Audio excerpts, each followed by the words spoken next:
Le infrastrutture sono un fattore di competitività del Paese e sarebbe arrivato il momento in cui sbloccare i cantieri davvero è una grande sfida di tutti, a partire dal governo. A Mogliano Veneto per la presentazione di un progetto condiviso tra Fondazione Il Campiello e Fondazione San Patrignano, presieduta da Letizia Moratti, il presidente di Confindustria Vincenzo Boccia accoglie con favore la notizia dell'inaugurazione lunedì mattina del primo tratto della Pedemontana Veneta. Importantissimo, le infrastrutture sono una questione nazionale, non locale, collegano territori a centro e quindi sono la precondizione di una società inclusiva, ma collegano il paese al mondo. Il nostro paese ha bisogno di infrastrutture, siamo la seconda manifattura d'Europa, sia per attivare cantieri e quindi costruire operazioni cosiddette anticicliche nell'economia e contribuire alla crescita, e sia appunto per quel concetto di infrastrutture che ho citato prima. Questa è senz'altro una notizia positiva e dopo tanti anni dove si aspettava che finalmente questo avvenisse, adesso siamo arrivati al famoso taglio del naso, per cui è un bel segnale. Speriamo che sia anche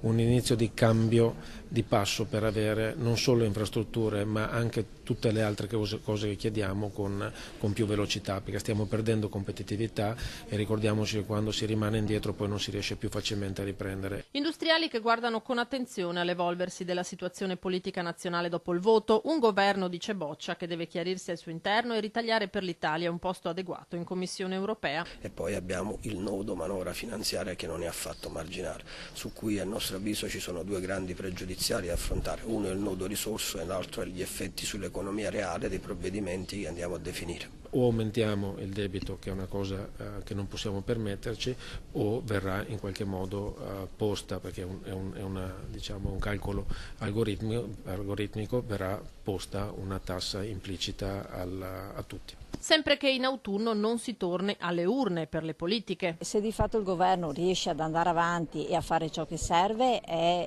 direi che è cosa auspicabile, ma se questo fosse di fatto impossibile è chiaro che è meglio andare al voto piuttosto che un immobilismo che non possiamo oggi permetterci assolutamente. Per cui insomma io spero ci sia maturità da parte di tutti.